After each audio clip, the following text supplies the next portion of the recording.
It's interesting, but I also just have to point out, it was a really good song to choreograph, and that was the reason to, and I Like You, and it was a romantic thing. The other song, and I think I've told you this on our first one of these podcasts, Pete, the other song that was brought to me was, and it sounded so crazy that someone would be going, "Everybody dance now." Hey, Beverly Hills 90210 fans! Are you ready to dive deep? Episode by episode, storyline by storyline, character by character, as we break down the making of your favorite zip code. With your hosts, Charles Rosen. Did I say that? Mary Mullen. This thing about the real person, and we're going, what? We're getting rid of this guy. Pete Ferrero. And growing up, my TV crush is Claire Arnold. So I mean, she has to come on the show at this point. Fashion guru Perry She was Sampson. like 25 or something. And what the hell? She looked so old. Like so many special guests. And all your questions. Live on the Beverly Hills 90210 show. Oh, yeah. There he is. Hello. Yay. Hello, Larry. You made it. Hey, I was doing something that Jessica and Larry would do. I was writing. You got in the moment. You got caught up. I said, I've got 15 minutes, and then it was 5 o'clock. Very cool. All right. Hey, Melanie's with us, and we're going to bring everybody on in a second. Melanie is doing another hunt, but in the previous hunt, there was a contest winner. Her name is Erica, and we're going to bring her in here. And so she is excited to be with us. She's going to be able to ask us a question, and I believe you have a question for Carol Potter, right? I do. Okay, so let's bring Carol into the mix here. She is. Hi. Good to see you. Hi, Carol. Nice to meet you. Hi, Erica. I'm so excited that you have a question for me. I wanted to ask you, are you similar to your character in any way? Oh, I think you'd have to ask my son that question. Probably some ways. I think of myself as a nice, understanding person. I'm good at supporting people and helping people out. But I'm probably not as quiet as Cindy. Probably tend to, shout a little bit more and get a little more riled up, frankly. Oh. Yeah, Cindy was very reserved. She's very equanimous. Yeah. And, that's what I aim for. And like most of the time, I can be very equanimous. And then there will be these moments when it just goes, screaming, I'm enraged, throwing my computer out the window. Right. Yes, I've been there myself. All right, Erica, we're going to thank you for stopping by and asking your question. And congratulations. I just want to show you guys, this is what got her the spot here in Melanie's hunt. She submitted a fun fan video, a reenactment video, and this is what she put together. Brandon, where'd you go then? Look right here. Look right here. Give me your hand. Come on. Oh, I'll pull you up.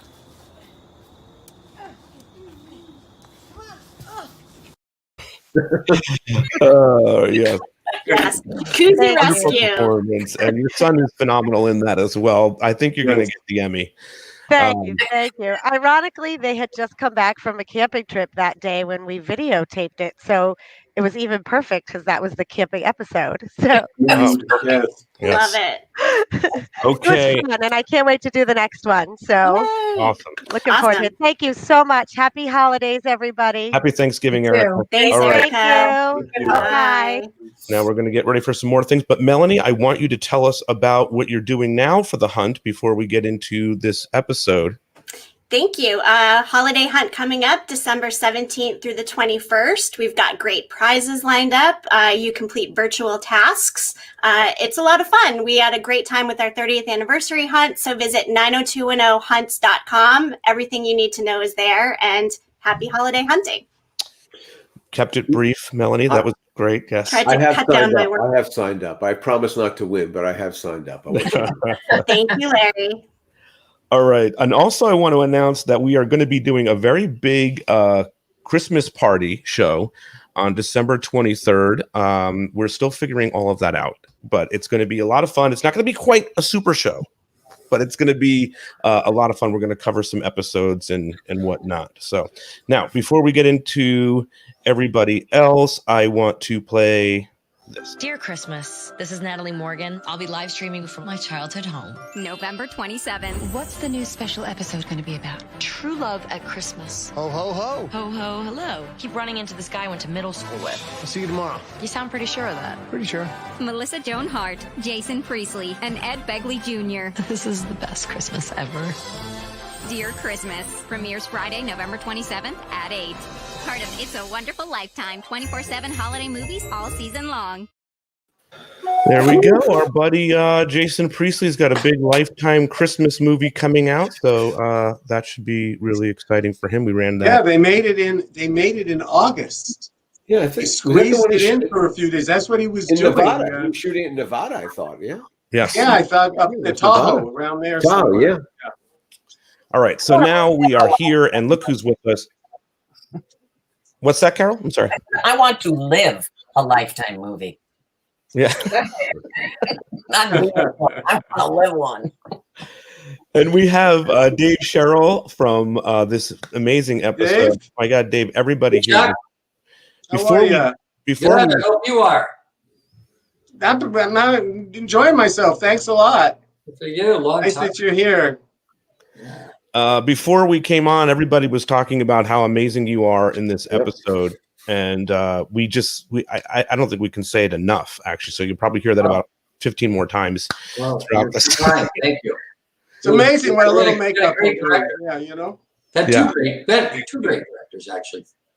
For the one in the summer, Dan Attias, I believe, and and then I can't remember the fellow that did the Thanksgiving episode. Richard Lang. Yes, that's who it was. Richard Lang. He was wonderful. Yeah. Chuck, let's start with you on this episode. We'll talk about the first of the Thanksgiving episodes that we're covering. We've always talked about holiday episodes being very important to the spelling makeup, right? So talk to me about doing a Thanksgiving episode and where all this sort of starts with you. Well, Thanksgiving was, now we knew we could stay in real time. We were moving through. We knew where we were, and we didn't do Thanksgiving in season 2, I don't think. So it was still. No, this is the first one. This was new for us, so that was that.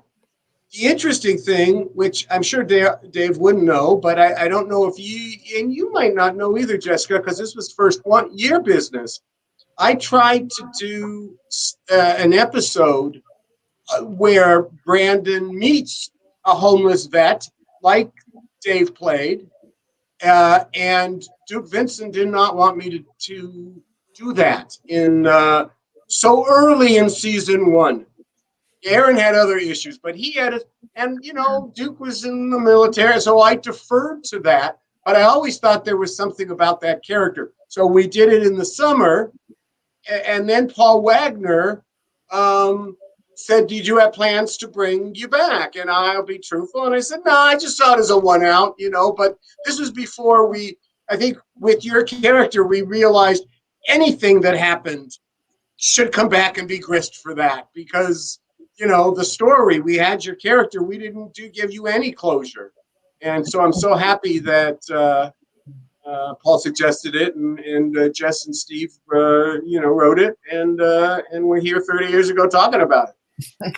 30 years later, talking about it. Yeah. Well, you said Jess and Steve wrote it, so talk to me about Jessica writing this episode. Want to talk about it, or you want me to talk about it? Yeah. No, you talk about it. Okay. So I wish I could tell you that as I look back on 7 seasons and 32 episodes or more that I wrote, that I remember writing them. I don't. But when I rewatched this, there were things that brought it back, and I loved watching it, and I saw Steve's hand in it, because of the two of us, he was much schmaltzier than I am, and it was filled with his warmth. And I liked seeing that. It also, I was telling the guys that both the episode from season 3 and the episode from season 6 refer to Brandon's famous bourbon sweet potatoes, and those were Steve Wasserman's famous bourbon sweet potatoes. So I couldn't believe it. It made me laugh to see it repeated in season 6. It's like, wasn't it enough? We said this already in season 3 because they were good, but they weren't that good. And I sent Pete the recipe. It's not like it's rocket science. Yeah, there's the recipe. So if anybody needs the recipe, take the sweet potatoes and you put some butter and sugar in it, and then you pour bourbon all over it. And it's from the Cotton Country Cookbook. That's when I married Steve in 1980. He came with this cookbook that was from Monroe, Louisiana, the Junior League of Monroe, Louisiana. There must have been some girl in his life who was Southern or something who gave it to him, because I didn't find I went to see my Southern relatives. I got relatives who lived down there, but that didn't come from me. So that was fun for me. And it was really, I thought it was a beautiful episode. I thought, Dave, you did a terrific job. I mean, just lovely. And I was really glad that Cindy Walsh played the mom that taught Brandon to be a good guy. That was just so beautiful. When Dave says, you're the one he got it from, it was just so tender. I loved it. And I loved hearing a little bit about Jim's dad, the Marine. I don't remember making that up. That's Charlie there, because we wanted to, really deal with the fact that Jim and Cindy were like so many of us, and they opposed the war, and you never saw that. Didn't matter the degree that they, opposed the war. We made it more that Jim was involved in like a moratorium or something. But he didn't go to war. He didn't join the army. And he didn't join the army. No, he did not. I never went in why. We never got into that. But he was, an activist against it. And when you have a military father in the mix, I think that was an interesting reveal and explained a lot of his uncharacteristic reaction, really, to being a good guy. Yeah. Let's go into Dave Sherrill here, because I feel like it's you're so important to this process in this episode. What do you recall about getting into the? I mean, you came in way earlier than this in the Beach Club episodes. What do you recall about coming into the Beverly Hills 90210 world, and then moving forward and getting this call back to come in and do this Thanksgiving stuff? Well, I was kind of in the 90210 world when it was called Class of Beverly Hills, because Jason was my roommate for 3 years. I met him in Vancouver when I was, I guest started an episode of 21 Jump Street. And just a quick story how I met him. And it was fifth episode of the first season. And one of the actors that had gotten cast had a conflict, couldn't come up to do it. So they cast this kid from this local high school at the last minute, and it was him.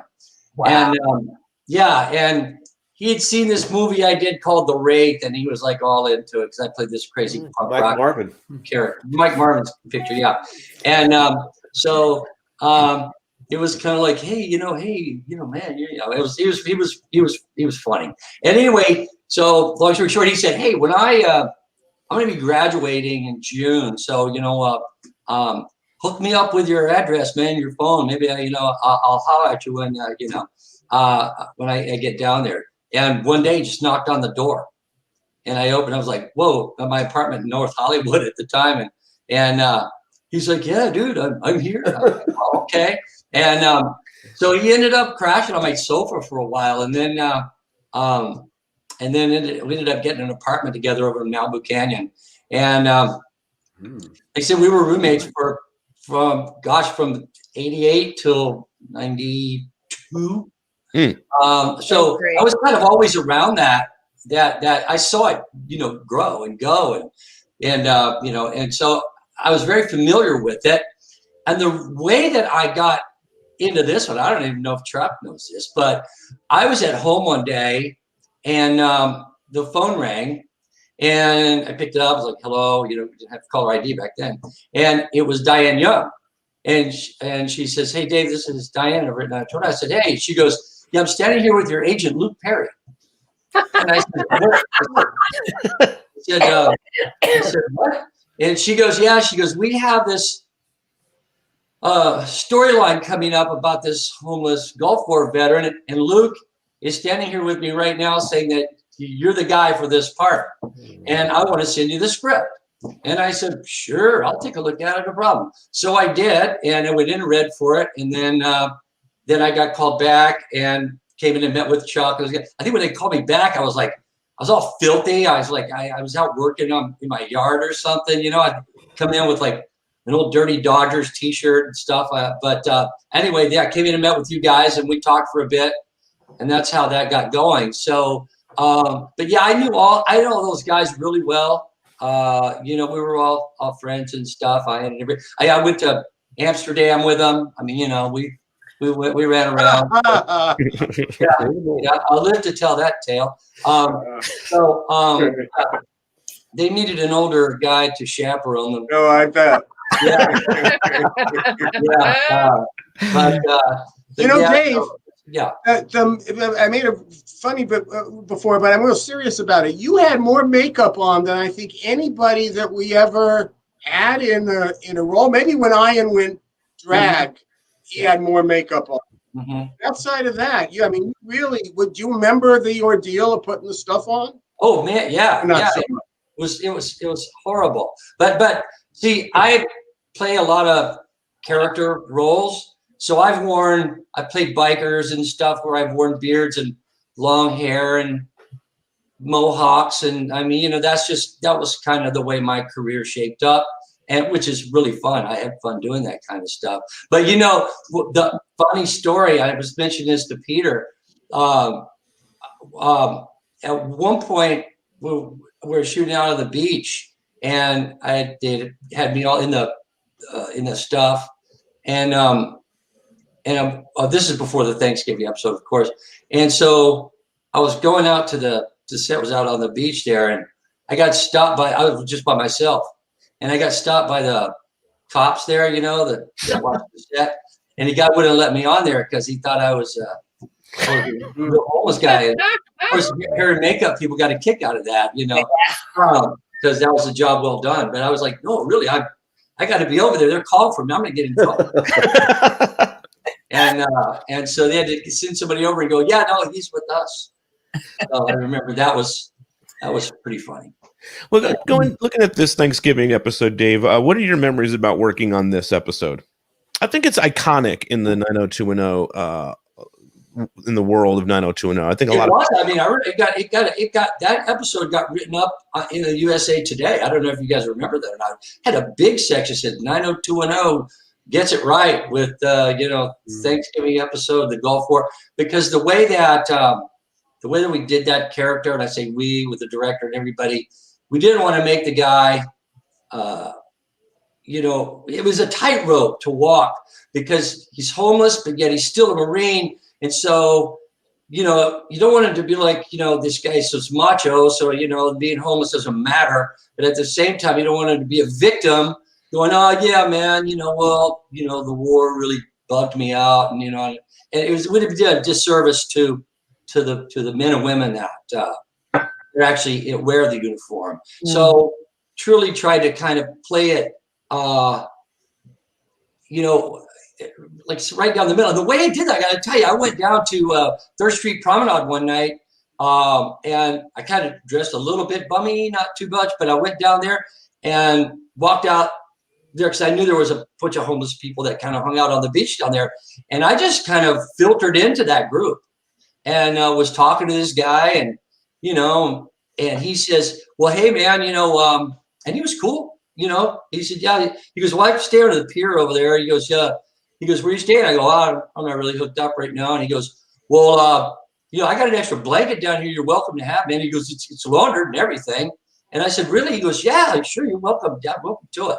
And I went, wow, okay. That's really where I found it. Was that guy? I don't know his name, don't remember his face, but he did that. He said, yeah. But the big thing was he goes, but it's clean. And that meant, and I was like, wow, okay. So when I have the line where I go, yeah, I know I look like hell, I kind of took that kind of an attitude from that guy because, he was like that, but he's like, it meant something to him that, that it was a clean blanket, and that's a true story. Yeah, absolutely. So I've never been around that. I didn't want to fake it. I've been fortunate. I've never been homeless. So, I was in college and that's pretty close to it when you're in the dorm, but, you don't have any money or anything. At least my parents are like, forget it. Just going and seeing that firsthand, because I just, like I said, I didn't have any experience with it. I wasn't trying to go all method or anything. I just wanted to go kind of see if am I going to get my butt kicked or what's going to happen out here, Yeah. And so it was nothing like I thought it would be. I mean, most of the people are just, they're regular people. They're just displaced. I mean, at least, at least at the third So, street. it really is that hearing you talk about the people on the street in 1990s versus the reality of what we're living in and have been living in here in Los Angeles for that same 25 years, what happened in the politics of neglect actually, and just festered, and it's sad as a local there, just talking about it recently. It's very sad for me to see everywhere I look. It's just not the beautiful city that I knew is every corner is not, so it's a different world, but I really appreciate that. That I also thought about, we talk about the makeup, but boy, you stood out in the rain, and that was, we always did rain, right, Larry? We did stormy weather and that, and that was the year that the rain really came at us, right, Jess? That was, LA was wet that year. It also really struck me that when your character climbs up on the roof, as a Marine, you had the fearlessness and the confidence and the competence to do that. And Jim wouldn't have been able to do it. And Brandon wouldn't have been able to do it. So it was really, I loved that there was a physical way that we could demonstrate that you still had what it took to be a Marine. Yeah. Well, and also to be of service. I mean, he just had it out with the guy. So I could have just, when I told Brandon, you see me on the street, man, forget you know me. And then to have that, to pivot back around, because now, Carol's down there with the ceiling on her turkey or whatever, and so this type of guy he just sees the problem. We got to fix it right now. Yeah, put aside any of the words that we just had in the living room in there. Yeah, it was an episode that really demonstrated the Walsh house as the center of these kids' lives and the friendship as family. These friends together as family on Thanksgiving was very beautiful. And I was touched by that as well. The door opening and there's one more and there's one more. And Carol saying, sure, that was nice. Well, Carol gets introduced to Canner in this clip.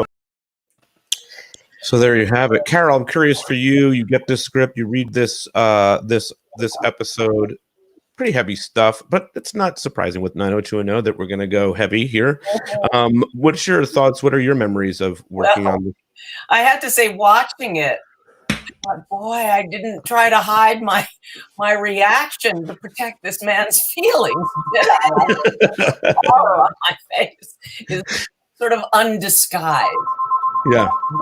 But I do think, it is part of that theme of everyone welcome and everybody come. I grew up in a house like that. All of my brother's friends hung out at our house, which was kind of fun. He's 2.5 years older than me. So, I mean, Thanksgiving is Seder with turkey, right? Yeah, exactly. And turkey. And for once, I'm glad I got to stay in the kitchen. I didn't have to go out in that rain. There's a couple of a fun evening of shooting, right? Yeah.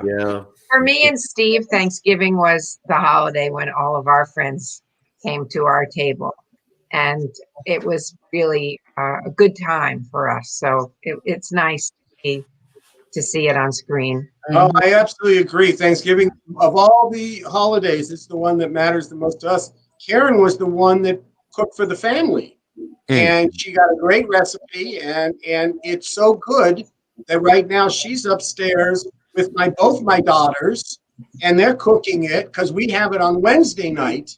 That has to do with in-laws and too much, but Thanksgiving has definitely it just meant so much, and it was really, back then, even when we were making the episode, Christmas didn't start till Santa came down in the Macy's parade. It wasn't that same buildup. It really, one of the things I remember loving about it is in high school and things was that it was not a commercial holiday at that point. There was no big sales at Walmart the next day. Friday.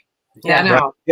One thing, which we have to mention, which always bugged me about the Thanksgiving, was we had to have a live episode on the Wednesday night before Thanksgiving.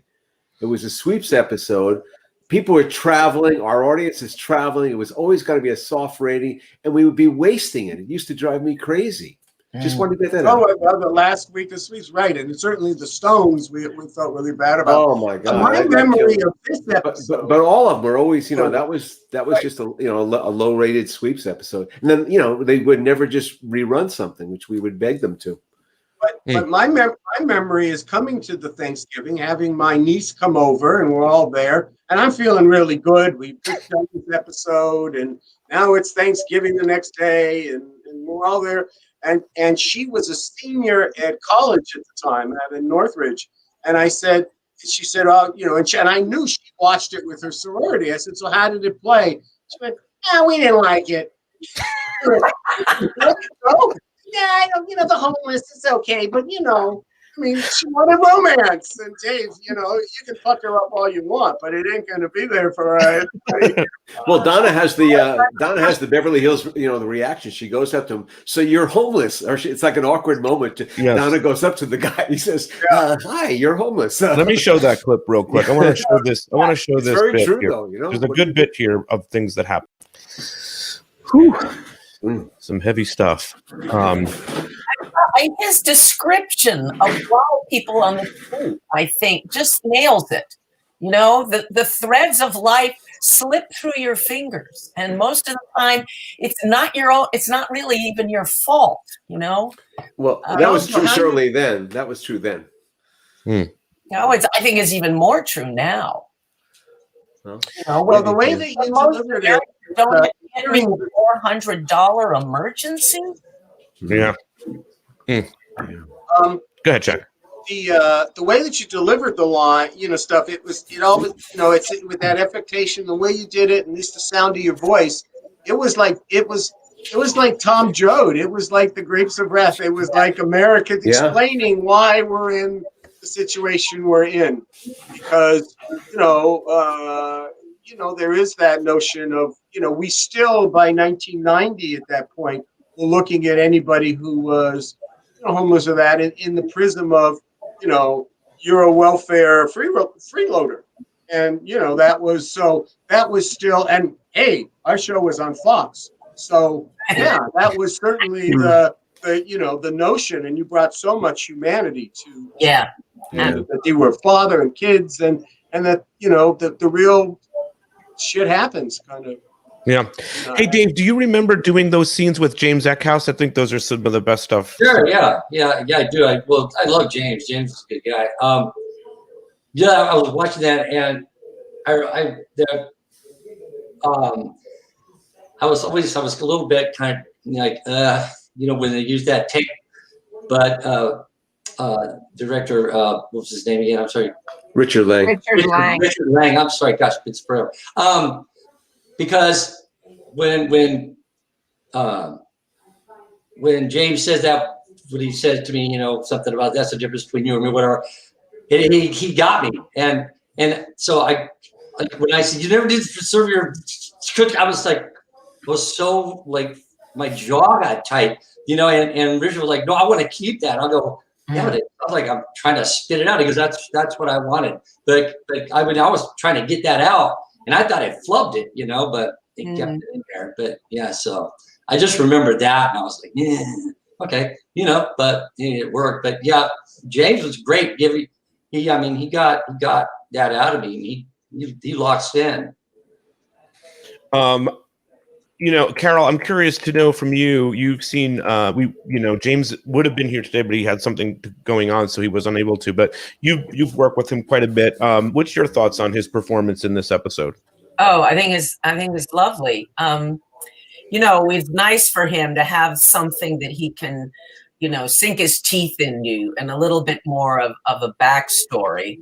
And you know, I thought we had a nice little exchange in the kitchen, or, you know, and I'm supporting him. I'm, you know, holding him. I mean, you get the sense of this relationship as well. And then he has a beautiful return at the end. Yes. You know, he becomes his usual gracious self. Yes. Right? So, and so then you see that's the real Jim. And the way that Cindy and Jim work together in creating this warm and welcoming atmosphere in their home. And it's only because of this deep wound he has in relation to his own father that he would ever have, you know, reacted in that way, and been so uncordial and unwelcome to a guest. Yeah. I think having another guy come in there and kind of taking over the center stage for a little bit would be, I mean, that would make, I think, most guys uncomfortable a little bit, you know, because it's like, this guy's up in my kitchen, you know. And well, not center stage so much, but what I think we were trying to do in that passage, right, Jess, was the element that here you are, and when somebody, and I see it around people, I see it in my own family, I see it in this, you know, somebody, you start criticizing something about something, and then the criticism gets more, and then it gets more, and you're more and more of the feelings come out. And at a certain point, you know, I think at a certain point, you know, you could understand some man or somebody saying it, can we stop this now? Now he didn't say it, but you know, he had enough. Yeah. And because you know, and that's not that what you're saying wasn't wise. It just kept going on, right? Also, he had to defend the children in his house. You know, he felt that it wasn't fair to Donna, and it wasn't fair to the kids. And so his in was coming from a good place. Right. He wasn't defending himself, and then it pushed him over the edge when the character pushed his button one thing because he never served. And it was nice. It was a nice scene. The reason I know we wrote it is because of the line when Brandon says he's going to have a sandwich to tide him over. I mean, that was such a deep line. And so I see our fingerprints on the script, but I wish I could remember or take credit for the well, you got credit, really moving. You're on there's more than your fingerprints on it. So thank you so much for doing it. There's a couple other things happening in this episode. I want to talk about this person. This is Melanie Smith, who went on to do some Seinfeld, right?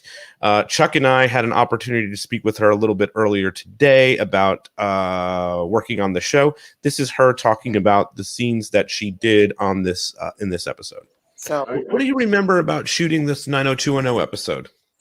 I remember, as I said, coming into the situation, you know, and for some reason, I naturally have a lot of confidence. I've never been a kid. I've never been in awe of anybody. Maybe again, and I don't know. Are either one of you Jewish? Charles, you're Jewish. Yeah. Italian. Yeah. So you know how like we're raised really never to worship false idols, right? And I think that translates into my beingness as a human being. I've never gone like, the only person I've ever gone like, wow, was when I was in an elevator with Joni Mitchell. But so I was never enamored with anyone unless they were a profoundly incredible human being. And so I kind of just walked into the show and I was in the makeup room and I could hear these whispers out the door and I see Tori and I see Jenny, and I'm like, what are they? And so one of the makeup artists came in, and they said they wanted to know if they could come in and meet you. And I was like, they wanted to come in and meet me. They're on 902. What are they talking about? Like, well, they loved World Turns. So they came in, and they were so sweet and so humble and just adorable. I don't remember how old they were versus how old I was, but they were just adorable. And then I remember doing the love scene with Ian. Yeah. And we had met before, obviously doing, introduced and, rehearsing and whatnot. And he had said, I'm such a huge fan of yours from World Turns. And then we were doing the love scene. And he whispered, "You don't understand. This is my fantasy." Wait a second. I totally forgot. You actually had a makeout scene with him? Yeah. Brian, yeah. Mm-hmm. It didn't make the final cut. I don't know. Wow. There was some kind of like makeout scene or something. I don't remember the details of it, but Yeah. there was a makeout scene, and he was like, so that was really cute. That was really cute. I remember. Yeah, so that was her. I mean, and her interview is great, Chuck. We had fun talking to Melanie, right? She told It might have just been a trailer kissing scene, maybe. Maybe. Perhaps an off-camera scene. But we're going to release that as an episode. Yeah, because I don't remember filming one. It just didn't seem. It's a comedy runner. We got to get to the next story, which is coming up, which is I know. Well, Jessica, do you remember so I can't imagine that we did it, but I don't remember the makeout scene, but Steve is so excited afterwards to tell Brandon how hot his weekend was that I wouldn't be surprised that we did give him that. What I'm saying is I think we might have written or we were going to do it, but I don't think we filmed it. I mean, one of the things I love. She remembers it unless he told her they were filming and that was Ian getting a kiss in there. Yeah. I don't know. I honestly. That's what I'm thinking. It seems odd that far down in Act 4 that we would be cutting away to the comment. What? Except you're forgetting one thing, Chuck. You're forgetting the sign above your desk. Kissing is good. I knew what the sign was, and I was there wasn't that much kissing in this episode. I noticed that. Yes. So the balance might have been appropriate. Yeah. Luke at the end kisses both girls, which is great. It's a really nice that was moment. so sweet. I love that. Me too. And also, it's Ian. I was going to say Ian. Exactly. Clear it up. And clear that Christine it's Ian, not Ian. Yeah. Right. Ian. Poor Ian. There is somebody else in the episode too, Jessica, that is with us. Valerie Wildman is. Valerie got to do some kissing. That's right. Yeah. That's what I was thinking. I know. It was like 3 seconds into the meeting everybody and meeting Josh. And next the old man from prison. You got to give it up. Yeah. Luckily, the chemistry felt good. But some of the people on the set, some of the crew was like, "Wow, you guys have known each other a long time." 3 seconds. Well, Valerie, Here's life. This is, I think, when we first see Christine Pettit in this episode. What was it like walking into that world at that time?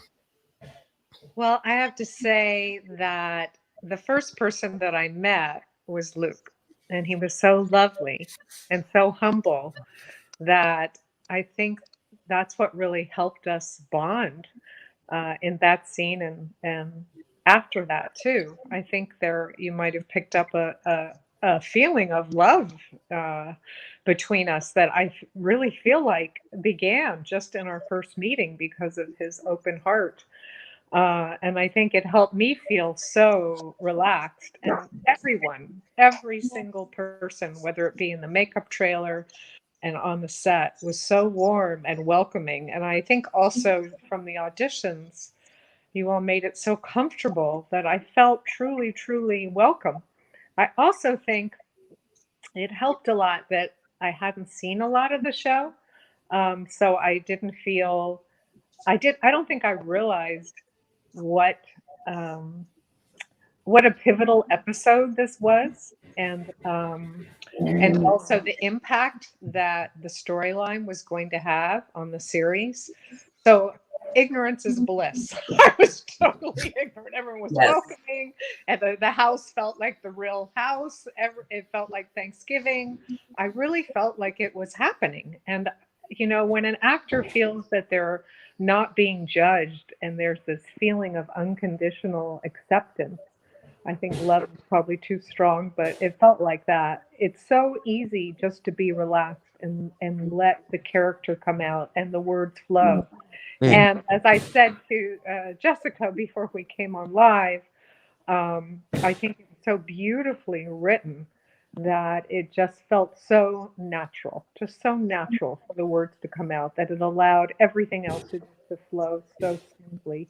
And I have to tell you, I watched it again last night. And I was moved to tears, and I actually, the words that came to mind for what I was feeling, which makes no. Well, we're losing your sound. We lost your audio. I can hear you. Okay, can you hear me now? Now we can hear you. Okay, I don't know what happened, but I actually, when I watched it, I got this sentimental feeling, and I was trying to say, what is this feeling? And it was like a feeling of being homesick. And I think that's because you all made us and made me feel so at home that I really missed those times, missed all of you, missed those scenes, missed the cast, the crew. And those feelings were really heartfelt. That was not acting. Yeah.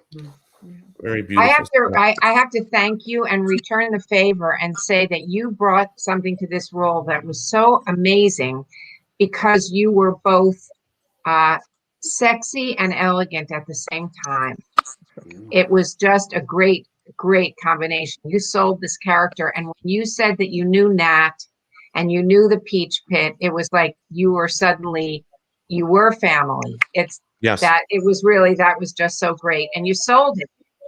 What was terrific was seeing you through Luke's eyes, through Dylan's eyes, when he looks over and gives her the up and down, and he's got to approve. That was a nice touch. That was a really nice moment. Thank you. I was saying something on one of the other podcasts that I think the first time I came in, I actually had oversexed the character in my mind. And I think you all were so kind. You kind of knew that, and you invited me back and said, come in looking a little more elegant. So I kept the sexuality under the elegant clothing in here. That's what felt great. Yeah, really, it felt like a pleasant conjugal visit. Yeah, it was a lot of going on in that bedroom. And Dylan was so nice to offer up his bedroom for them. It was only a little creepy. Yeah. All right. I'm gonna let Valerie go. I want to ask David before you leave. Did you just recently looked at this episode? Do you guys and Carol too? Do you guys think this episode still holds up after all these years? I mean, everybody in the chat is definitely saying it does. So I'm curious for Dave, what do you think about that? I do. Yeah, absolutely. Yeah. Yeah, I do too. I found it very moving in spots. And I was really getting pissed off at Luke for being such a dick. Yeah, same. Yeah. So I was glad to see her put him in his place. But no, I it was very engaging and involving. Yeah. And normally when I see myself, it's harder for me to get emotionally involved because I'm too conscious of seeing myself. But that wasn't a problem in this episode. Maybe it's because I look so different. It's like some woman there with the red hair and the. I'm doing the podcast. You're fantastic in this episode, Carol. I mean, this is me. Yeah. I felt like I was home. I think I get what Valerie was saying too. You said about the cast, but I think everyone feels when they watch this episode a sense of home. And also, I think this is one of those episodes of 90210 where we always talk about the heart, that 90210 always had heart. This is one of those episodes where it shines through. I have to say that set. I loved being on that set. It felt like home. It was so beautifully designed. It was so warm. All that marvelous. There was a leather chair in the alcove, but where you go upstairs, that I would sit in that every time I got the chance. I wanted to take it home with me. Yeah. Really, I think the ambiance that the set itself created really did half the work for it. And I grew up in a very kind of iconoclastic family. When I remember in high school one year, my mother cooked steak for Thanksgiving, and I had such a fit. Turkey on the following Sunday. But so to be able to sort of pretend to be this mother who's got this family with all these wonderful traditions and all that togetherness, I mean, it was kind of a dream job in that way. Yes. And just in case anybody's listening, the exterior is in Altadena, just in case that question needed to come up. Gorgeous house. So beautiful. And the inside was totally 50s, mid-century, a lot of teak paneling. I mean, it was so different, completely different layout. I mean, the set that we created works with that exterior much better than the actual house. I live 2 minutes away from the exterior in Altadena. Zara says, this episode gave me a Thanksgiving vibe, and I'm not even American, though. So that's what you guys are doing there. Well, everyone can give thanks. I'm going to say goodbye to Dave, Carol, and Charles, and Valerie. Adios. We're about to jump into... Okay. Happy Thanksgiving. Very, very grateful. Thanksgiving. Great holidays, everybody. Yes. Very grateful you put this together, Pete. Awesome.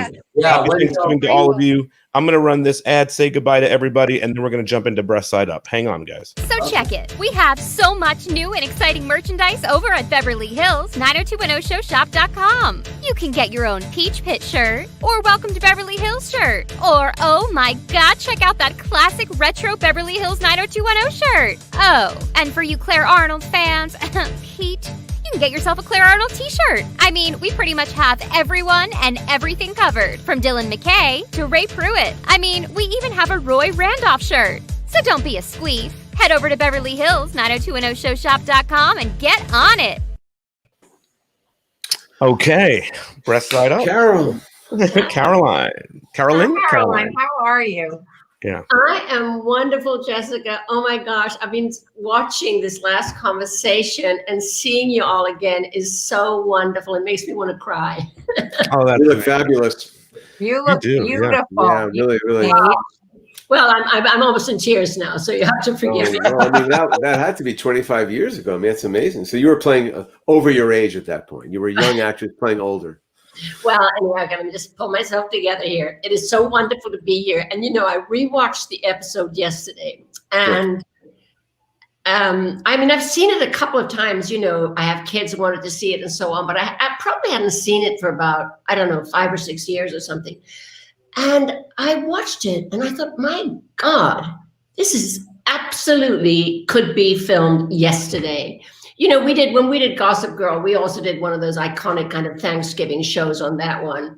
And there's something about Thanksgiving that I don't know what it's like for a writer producer, but I would assume that there's so many ways you can go, because there's always an underlying tension at Thanksgiving, even with the most well-adjusted families.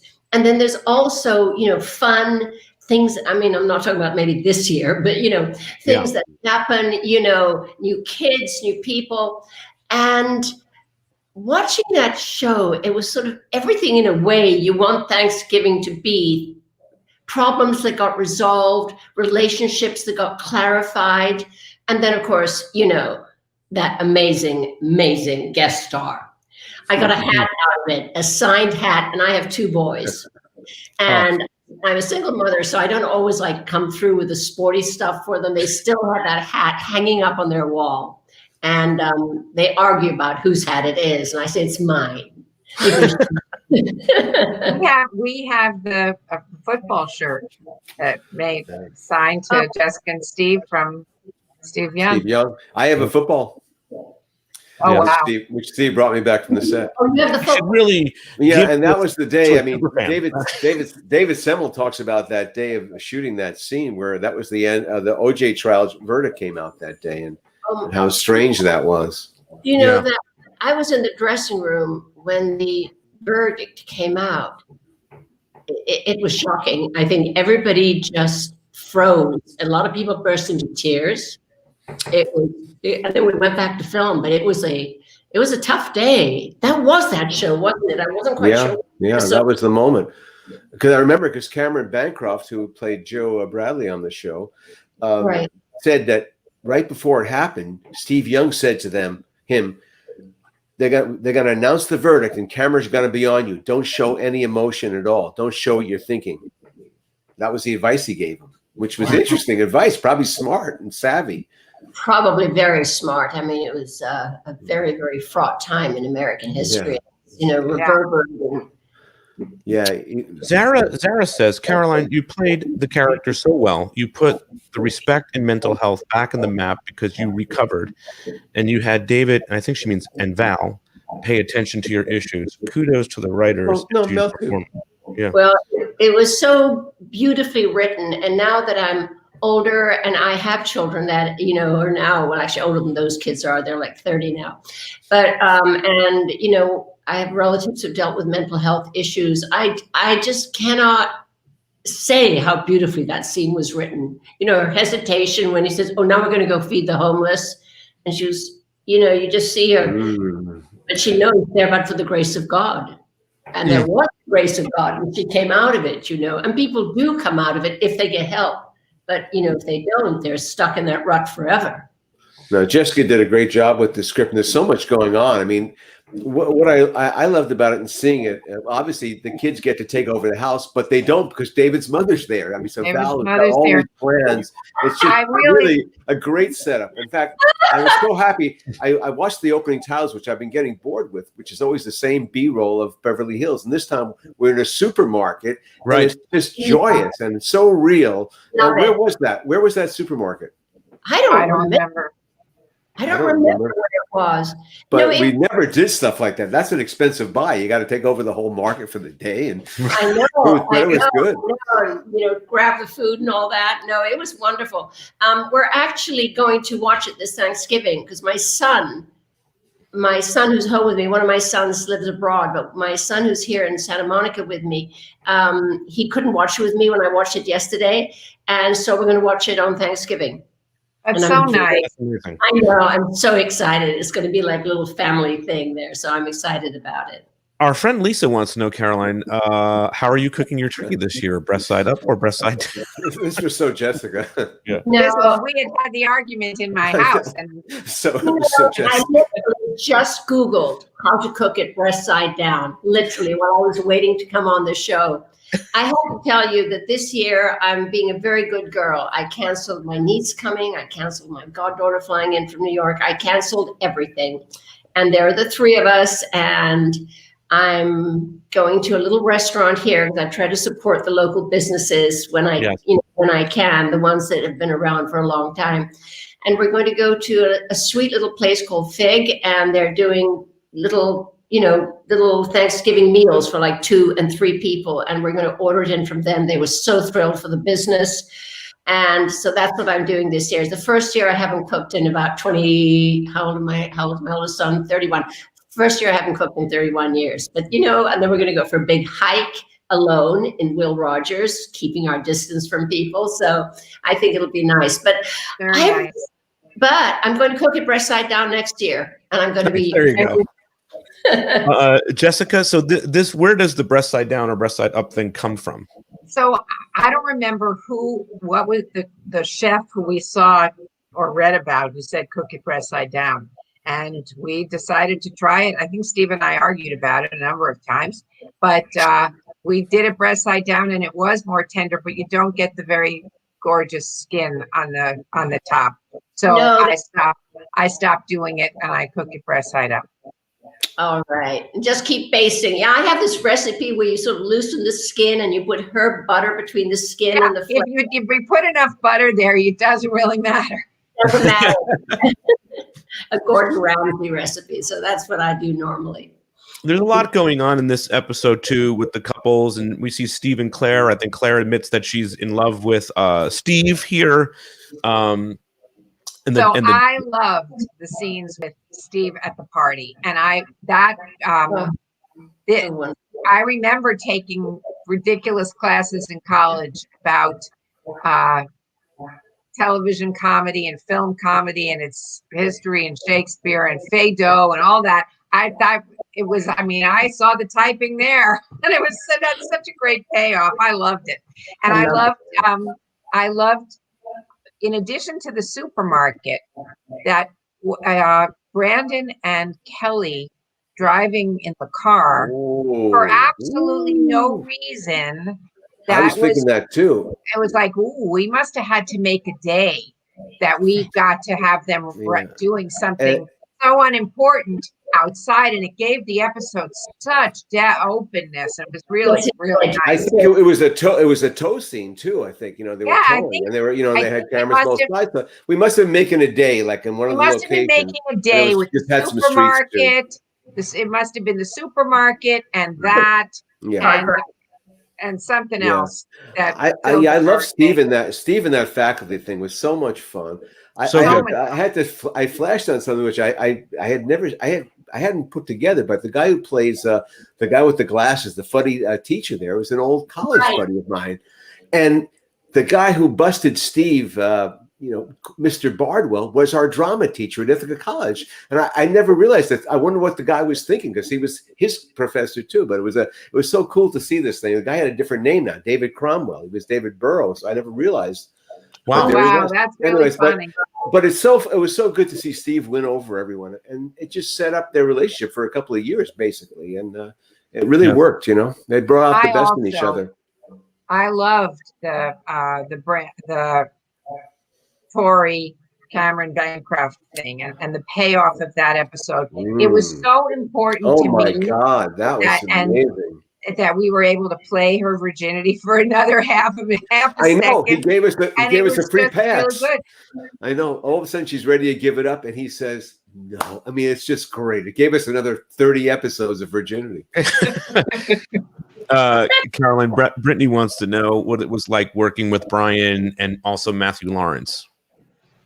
Oh, well, it was absolutely fantastic. I think that, well, I really have to say that for all the young people on that show, because I'm not quite sure how many episodes I did, like five. You did a lot, yeah. I did a lot. I loved it.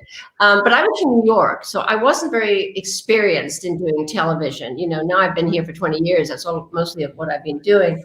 But it was, they were so lovely and so kind to me. And the scenes I did with Tiffany, what a little angel. And there wasn't one person there who didn't make me feel welcome. And there's always that feeling when you come in and you don't really know people that well. And as for Brian, it's funny, I just looked him up on his Instagram account, and I was thinking, okay, I can still play your mother. What are you doing now? Don't you need a mother?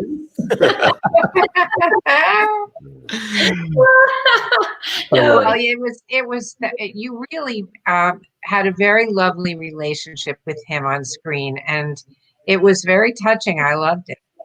No, I thought it was sweet. And I thought that he was, the way he handled that scene when he talked about us going to the homeless shelter. I just thought, the way he sort of said it somewhat hesitantly, but firmly at the same time, and then sort of encouraged me. And I don't know, it was just so easy to act with him. It was like talking to my own son, but better even. In this episode too, we just talked a long time about the other episode with the homeless thing, and this comes up again in this episode. Jessica, are you kind of, is that a callback to that, or? No, I don't think it was a callback to that. I think it's more related to the fact that every year on Thanksgiving, we used to go to the Laugh Factory and in the morning serve Thanksgiving dinner to the homeless, or to a comedian who didn't have any money, or to whoever lined up outside the Laugh Factory. And it was something that was important to us, that we taught our children, and that we wanted to show that our characters, although they had the reputation for being spoiled, really weren't. and it was another way to demonstrate values. You know, everything that we wrote had some point. You know, that even in the lighter episodes, we were slipping messages in wherever we could, and I think feeding the homeless is a good thing to do on Thanksgiving. Absolutely. I think it's a wonderful thing to do. And I just it also is so poignant because of her situation. So it created great drama for that great moment. Yeah. What were you going to say, Carolyn? I was just going to say, I really think that you were. I mean, I don't know what else was being shown about the homeless in back in the day, but I think you guys are really ahead of your time.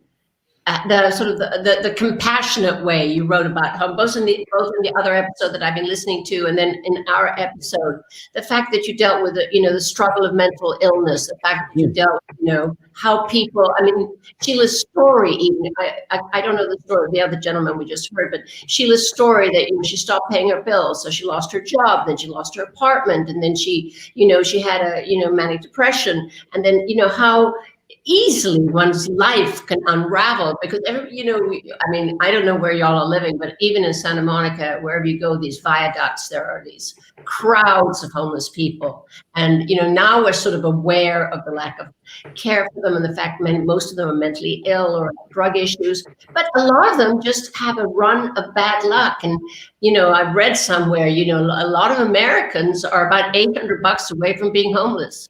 Do you have any savings?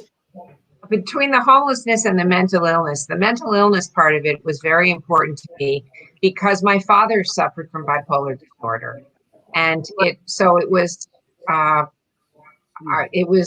wish fulfillment to see David's mother recover, and my father was okay. It was okay enough to appear on Beverly Hills 90210, but mental illness is a subject that is important to me. Yeah, my cousin suffered from manic depression for years and years and years, and would spiral up, would spiral down. And thank God he had a strong family around him and who supported him and who took care of him and who checked him into hospital when he needed to go. But I mean, it's really a lifelong issue that you're dealing with. There's no quick cure, unfortunately, for a lot of those illnesses. Todd pointed this shot out. I love this shot of you guys through the oven. Yeah, my favorite shot of the show. Through the oven shot. Yes, microwave point of view. I think I'm going to screenshot it when I watch the show again tomorrow. I just heavenly with those two things. Well, yeah, David Sherrill was the director of this episode. That's right. He went on to direct a lot of episodes for us, and it was wonderful, wonderful. That was his idea, that shot? Oh, yeah, I'm sure. We've done many through the locker shots in high school, so same gag. Right. But it worked. And the breast was brown and the bottom was brown. The turkey looked gorgeous. We had a great prop. Great prop. I think it was breast side up. I think so, too. I think if you look at it, it's breast side up. What? Where was continuity? Probably did it that way. Yeah. Oh, that's funny stuff. And also, of course, we talked about this at length with Cameron Bancroft, the Steve Young thing. We kind of brought it up here again. Larry, just looking back on the Steve Young thing again, what's your thoughts on how he performed and all of that stuff? And you can dig into our archives and pull up the Cameron Bancroft episode. Yeah, look, it was really a goof. The whole Lee Steinberg thing, which was, shot in front of the studio in North Hollywood. And it just was a great gambit in their relationship, because we really needed to have a special relationship for them because there was going to be nothing physical going on. And so they have this wonderful thing where they try to top each other for gifts. And that was just a wild shot. I think we, again, it was the year that Fox was showing the NFL, one of the first years, and so they were our sponsors. So it was easy to reach out to sports players, and also through Mr. Spelling CAA connections. And Steve Young was very game. He did some lines. You were out there for the filming. I don't think he took a long time. And again, it was that strange day anyway. But no, he was terrific. And Cameron was delighted. I mean, it was an experience of a lifetime to get a ball thrown to you by Steve Young, and that was the whole idea of it. Donna Martin, that's the kind of stuff. When she says, "I'm Donna Martin, John Martin's daughter," he did your brother's bypass. It was so Beverly Hills. It could be nothing more than Beverly Hills. It was like if Chuck was there, he would love that, but he wouldn't. He never watched the episode, but he would love that moment because that's a totally Beverly Hills moment. Wonderful. Yeah, this is great stuff. Caroline, you looked back on this episode all these years later. You said you're going to watch it again. You think it holds up? Do you guys all think the breast side up holds up? Yeah. I mean, seeing also the romantic stuff is fantastic. That all of a sudden they got everyone away, and now Brandon and Kelly are back. In breathing each other's air. It's pretty exciting. And they've all told the other one the same thing, that it doesn't matter, and it's just great storytelling in there. Very happy with that. It's something about unfulfilled desire, which is fabulous on camera. Yeah, it really is.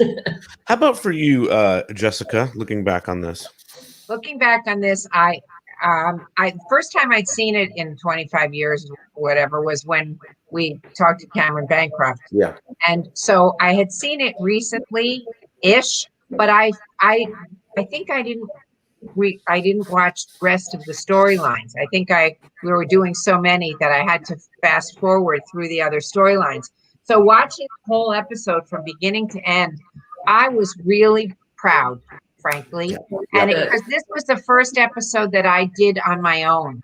Yes. And, Steve and I had written all of our episodes together, and this was my first solo credit. And I was really proud of it, and it was fun. And I have to say, this is personal, but I fell in love with Steve Wasserman because the first day I met him, he played touch football on the lawn with the guys that I was working for, who were his friends. And he was a kid from the Midwest. And I thought, this is a Jewish guy from Cleveland who can throw and catch a football. I want that guy. And so to see it then play out with throwing a football on the front lawn with Steve Young was just so great. And I was glad I got to have my name on it. It was fun. That's awesome. Brilliant. Wonderful. Yeah, really wonderful stuff, guys. I think we've covered this. This is a great Thanksgiving. 2 really great episodes. So everybody go back and watch these tonight. I think I'm going to. They're really good. Caroline, we definitely want to bring you back because there's a lot of amazing storylines that the Portland one, Chuck, I know wants you to come back. He's very disappointed that he's not here because he wanted to meet you and stuff. But the Portland episode where you're homeless and they go and rescue you from the streets there. Right, one of our favorite we'll definitely do that. Well, give me a distanced hug from me, okay? we will do that for sure. Listen, next week we're doing 2 episodes, and we're going to say goodbye to Caroline so that you don't have to sit around and listen to all this information. Happy Thanksgiving. Happy Thanksgiving, Carol. So good to see you. Both. Okay, God bless. Yeah. So now next week, we're doing 2 episodes. Chuck and I are recording something with Sandy Grushow, which is going to be fun, just about an executive's look and take on the show. And then Larry and I are back that night, December 2nd, and we're doing, we interrupt this program where Donna Stalker from season 7 holds her at gunpoint and holds the TV show hostage. So that's going to be fun. We've got Jill Novick coming back. I haven't seen that one in a long time. Should be interesting to see that. We've got Evan Potter coming on. So we've got a lot of cast and characters coming Art on. Art Hindle's coming. Jill Novick, you said? Did you say Jill? Yeah, Jill will be with us and whatnot. Yeah.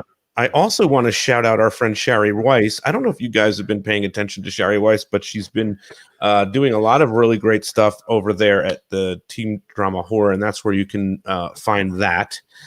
And that's it. I think this is it, guys. So we will be back next week. Make sure you check out our show shop, Beverly Hills 90210 Show Shop. Happy Thanksgiving, Jessica. Happy Thanksgiving, Larry. Happy Thanksgiving. You too. You forgot the news is on Friday. That's right. We'll be back for the news on Friday, 9:00 News with Melanie Rose. Super excited for that. So stay tuned for all of those things. Happy Thanksgiving, guys. Such a different kind of Thanksgiving. I mean, it's going to be so small. And yes. Yes. Yeah. No volleyball game for me. Anyway. Shout out to my uncle Anthony, who I usually go see every year. I'm not seeing him this year. We're also social distancing. He canceled Thanksgiving. I wanted to give him some love. I'm sure he's not watching this, but anyway, somebody will get the message to him. All right, guys, thank you so much for this week. We'll be back Thanks next week. so much. All Happy right, see ya. Thanksgiving. Best to everybody.